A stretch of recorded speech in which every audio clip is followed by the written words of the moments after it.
سے وَفَضْلُ اللَّهِ لَا يُؤْتَىٰ لِعَاصٍ، اللہ تبارک و تعالیٰ اپنا فضل یہ گنہگار کو نہیں دیتا ہے، گنہگار سے چھین لیا کرتا ہے۔ اس کی مثال میں نے پہلے بھی آپ کو دی، علم سے بے برکتی، رزق میں تنگی، یہ تمام چیزیں اللہ تبارک و تعالیٰ اس شخص کے اوپر ڈال دیتا ہے۔ تو یہ امام مالک، امام وکیل نے امام شافعی کو نصیحت کی کہ گناہوں کو چھوڑ دو، علم اللہ کا فضل ہے اور اللہ کا فضل یہ عاصی کو، گنہگار کو نہیں ملا کرتا ہے۔ 11ویں چیز مشکلات اور مسائل کے انواع۔ ایک شخص گناہ کرتا ہے، گنہگار ہے، معصیت کے کام کرتا ہے، تو اس کے لیے مشکلات بڑھ جاتی ہیں، مشکلیں زیادہ ہو جاتی ہیں، مسائل مصیبتیں آنے لگ جاتی ہیں، اور وہ مصیبتوں اور مشکلوں کے بوجھ تلے دب جاتا ہے۔ وہ کبھی ان مشکلوں سے چھٹکارا نہیں پاتا، وہ کبھی ان مصیبتوں سے نکل نہیں پاتا ہے، اور اللہ تبارک و تعالی نے اس تعلق سے قرآن مقدس کے اندر سورہ شورى کے اندر یہ ارشاد فرمایا وَمَا أَصَابَكُم مِّن مُّصِيبَةٍ فَبِمَا كَسَبَتْ أَيْدِيكُمْ وَيَعْفُو عَن كَثِيرٍ، کہ جو بھی مصیبت آتی ہے، جو بھی پریشانی آتی ہے تمہیں، وَمَا أَصَابَكُم مِّن مُّصِيبَةٍ، کوئی بھی مصیبت، کوئی بھی پریشانی جو تمہیں پہنچتی ہے، تمہیں آتی ہے، تمہیں گھیر لیتی ہے، فَبِمَا كَسَبَتْ أَيْدِيكُمْ، یہ تمہارے ہاتھوں کی کمائی ہوتی ہے، یہ تمہارے ہاتھوں کی حاصل کردہ چیز ہوتی ہے۔ اللہ تبارک و تعالیٰ کسی مصیبت کو نہیں ڈالتا تمہارے اوپر، کوئی مصیبت نہیں لاتا ہے، لیکن تم جو گناہ کرتے ہو، معصیت کے کام کرتے ہو، برے کام کرتے ہو، فَبِمَا كَسَبَتْ أَيْدِيكُمْ، ان ہاتھوں کی وجہ سے، ان ہاتھوں کے کمانے کی وجہ سے اللہ تبارک و تعالیٰ مصیبت کو بھیج دیتا ہے، پریشانی کو بھیج دیتا ہے۔ وَيَعْفُو عَن كَثِيرٍ، اللہ تبارک و تعالیٰ نے کہا میں تو بہت ساروں سے عفو درگزر کا معاملہ بھی کر دیتا ہوں، ان کو معاف کر دیتا ہوں، رحم کر دیتا ہوں، ان کو بخش دیتا ہوں، لیکن جو پکڑے جاتا ہے، جو آدمی، جو شخص، جو فرد گرفت میں آتا ہے، تو وہ اس کے گناہوں کی وجہ سے ہوتا ہے، اس کے اپنے ہاتھ کی کمائی کی وجہ سے ہوتا ہے۔ اس لیے انسان کو سوچنا چاہیے، کوئی پریشانی آئی ہے، کوئی مصیبت آئی ہے، تو انسان اپنی زندگی کو کھنگالے، انسان اپنی زندگی کو ٹٹولے، اپنے ماضی کو یاد کرے، ماضی کو دیکھے کہ کبھی ایسا تو نہیں کہ میں نماز بھی پڑھتا ہوں، میں روزے بھی رکھتا ہوں، میں نفلی عبادات بھی کرتا ہوں، میں صدقہ و خیرات بھی کرتا ہوں، لیکن یہ مصیبت میرے اوپر کیوں آئی؟ جبکہ میں نے پڑھا ہے کہ صدقہ جو ہے یہ آگ کو بجھا دیتا ہے، یہ گناہوں سے انسان کو بچا لیتا ہے، لیکن میرے اوپر یہ مصیبت آئی ہے، یہ پریشانی آئی ہے، تو ہو سکتا ہے کہ مجھ سے کوئی گناہ ہو گیا ہو، لاعلمی میں کوئی گناہ ہو گیا، میں نے کوئی گناہ کا کام کر دیا، معصیت کا کام مجھ سے ہو گیا۔ اب اس کو پلٹنا چاہیے رب کی طرف، رب سے لو لگانی چاہیے، رب کی طرف اس کو آنا چاہیے، رب کو منانا چاہیے، اور اللہ تبارک و تعالیٰ سے دعا کرنی چاہیے، اے اللہ یہ مصیبت آئی ہے، یہ پریشانی آئی ہے، اس مصیبت کو، اس پریشانی کو دور کرنے والا ہے اللہ تو ہے، اس لیے اس مصیبت سے مجھے نجات دے دے، اس پریشانی سے تو مجھے نکال دے۔ ہو سکتا ہے کہ مجھ سے نہ جانے میں، لا علمی میں کوئی گناہ ہو گیا، اے اللہ تو اس کو معاف کر دے، اے اللہ تو میرے گناہ کو معاف کر دے، تو اللہ تبارک و تعالیٰ مصیبتوں کو، پریشانیوں کو ٹال دیتا ہے۔ اس لیے اللہ تبارک و تعالیٰ نے کہا مصیبتیں، پریشانیاں تمہارے ہاتھوں کی وجہ سے آتی ہیں، وَيَعْفُو عَن كَثِيرٍ، اور بہت ساروں سے اللہ تبارک و تعالیٰ معاف کر دیتا ہے۔ اللہ نے یہ پیغام دیا، مصیبت آ گئی، پریشانی آ گئی، اب رب کی طرف پلٹ آؤ، رب سے لو لگا لو، رب سے گناہ کی معافی طلب کرو، اللہ تبارک و تعالیٰ تمہیں معاف کر دے گا۔ اور 12ویں چیز گناہوں کے جو نقصانات ایک شخص کے لیے ہوتا ہے، عصیان اور نافرمانی کی وجہ سے گناہ کرنے والے کا ہر کام مشکل ہو جاتا ہے، معصیت والے کا ہر کام مشکل ہو جاتا ہے، آسان سے آسان کام بھی اس کے لیے مشکل ہو جاتا ہے، اور کبھی مشکلیں اتنی بڑھتی ہیں کہ وہ کام اس سے ہو نہیں پاتا، وہ کام پایہ تکمیل کو نہیں پہنچتا ہے۔ یہ ایک نحوست ہے گناہوں کی، یہ گناہوں کی ایک نحوست ہے، اور اللہ کے رسول صلی اللہ علیہ وسلم نے کہ قرآن مقدس کی دعائیں ہیں وَمَن يَتَّقِ اللَّهَ يَجْعَلْ لَهُ مِنْ أَمْرِهِ يُسْرًا، کہ جو شخص اللہ تبارک و تعالیٰ سے ڈرتا ہے، اللہ سے ڈر گیا، یہ نہ گناہوں سے اپنے آپ کو بچا لیا، من امرہ یسرا، تو اللہ تبارک و تعالیٰ اس شخص کے لیے آسانی پیدا کر دیتا ہے، اس کے لیے معاملات کو آسان کر دیتا ہے۔ یہ آیت بتاتی ہے کہ جو شخص اللہ سے ڈرتا نہیں ہے، جب انسان اللہ سے نہیں ڈرے گا، اللہ کا خوف نہیں ہوگا، اللہ کا تقوی اس کے دل میں نہیں ہوگا، تو وہ گناہوں کے کاموں کو انجام دے گا، وہ معصیت کے کاموں کو انجام دے گا، وہ برائیوں کے نزدیک جائے گا، کیونکہ اس شخص کے دل سے اللہ کا تقوی، اللہ کا خوف، اللہ کا ڈر نکل گیا ہے، اس لیے وہ گناہ کے کام کرتا ہے۔ تو اللہ تبارک و تعالیٰ نے یہ پیغام دیا، مسلمانوں کو یہ پیغام دیا وَمَن يَتَّقِ اللَّهَ، کہ جو شخص ڈر جائے، جو شخص خوف کھا جائے اللہ تبارک و تعالیٰ سے، من امرہ یسرا، اللہ تبارک و تعالیٰ اس کے معاملات کو اس کے لیے آسان کر دیتا ہے، معاملات میں آسانی پیدا کر دیتا ہے۔ مطلب یہ کہ جو شخص ڈرتا نہیں ہے، گناہ کرتا ہے، اس کے لیے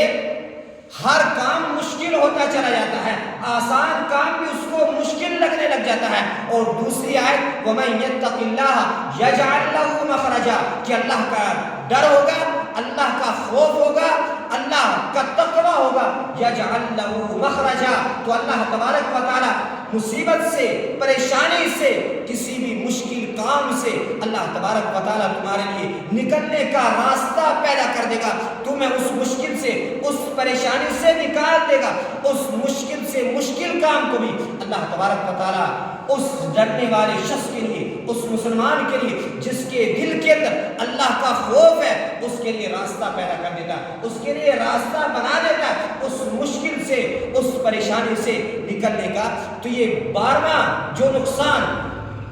ایک عاصی شخص کو ہوتا ہے کہ اس کا ہر کام مشکل ہوتا چلا جاتا ہے، جبکہ جو شخص گناہوں سے پاک رہتا ہے، گناہوں سے بچتا رہتا ہے، اللہ تبارک و تعالیٰ کا خوف، ڈر، تقوی اس کے دل کے اندر ہوتا ہے، اللہ تبارک و تعالیٰ اس کے لیے مشکل سے مشکل کام کو بھی آسان کر دیتا ہے۔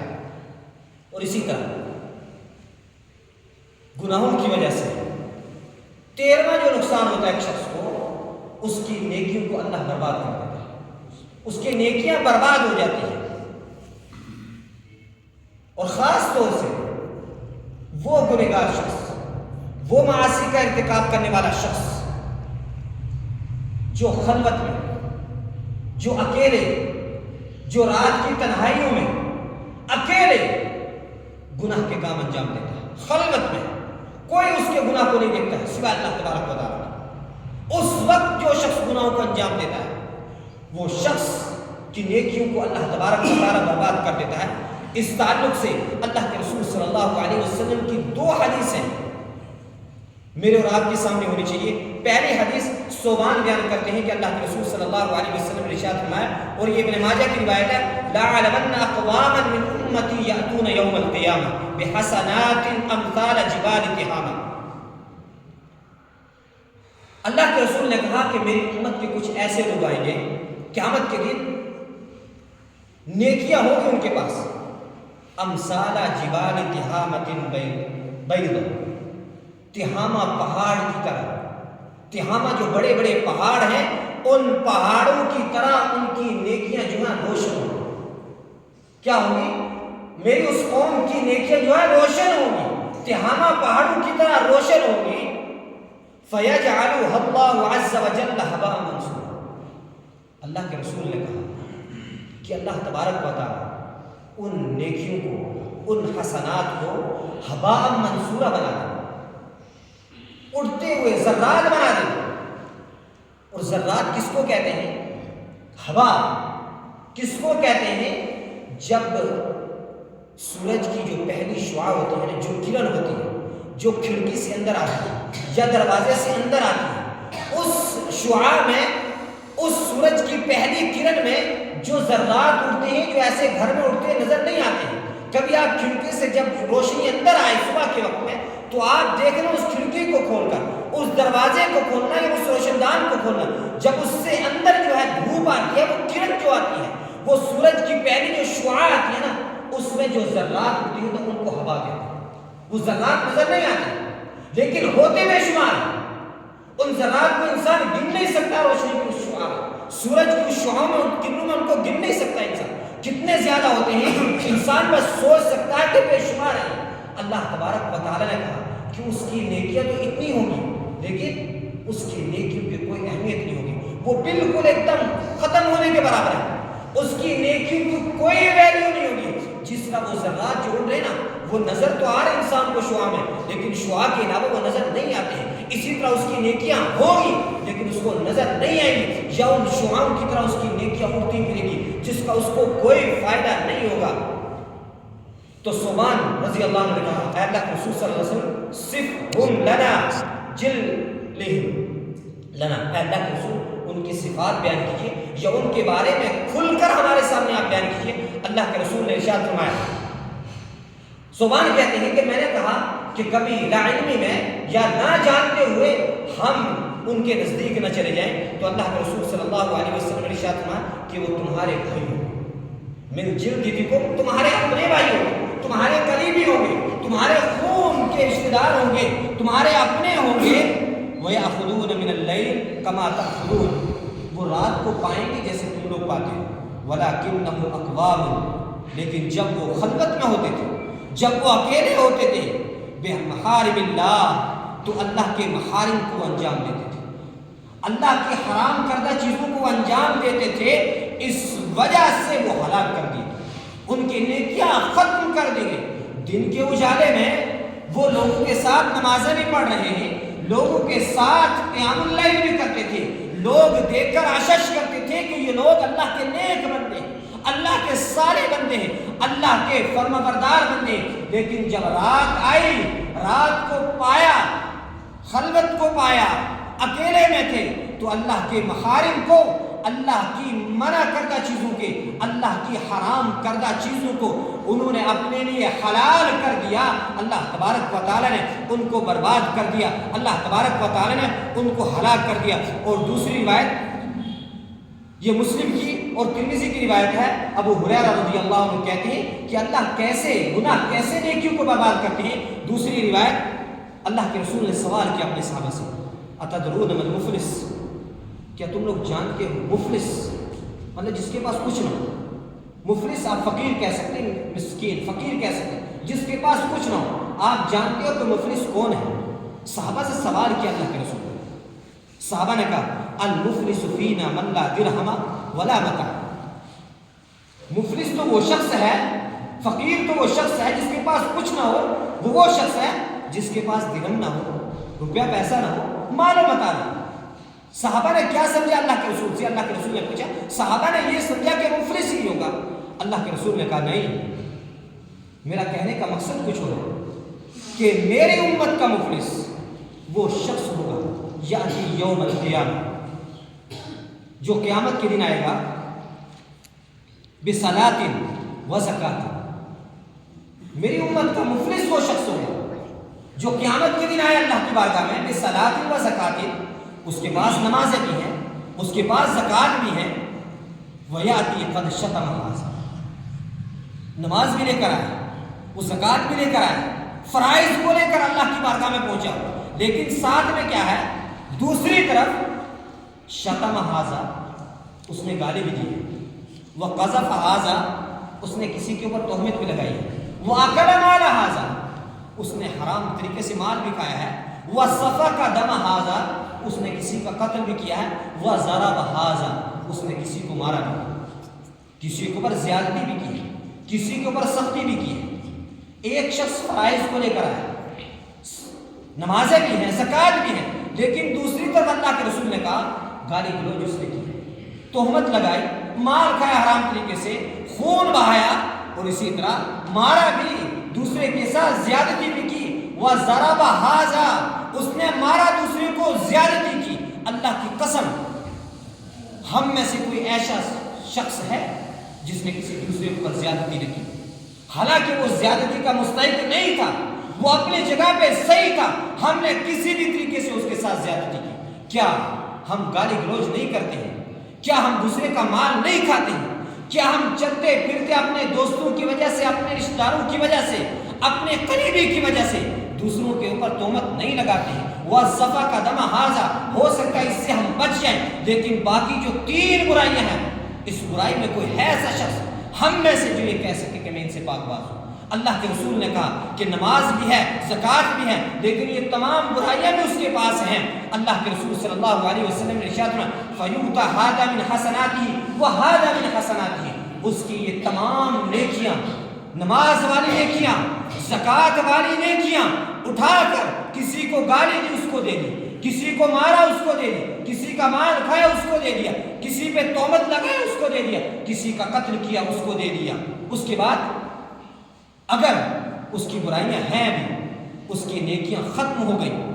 تو اس کی تمام جو برائیاں دوسرے لوگوں کی ہوگی نا وہ اس کے اوپر ڈال دی جائیں گی، فَطُرِحَتْ عَلَيْهِ، وہ اس کے اوپر ڈال دی جائیں گی، ثُمَّ طُرِحَ فِي النَّارِ، پھر اس کو جہنم رسید کر دیا جائے گا۔ اس کو کہاں بھیج دیا جائے گا؟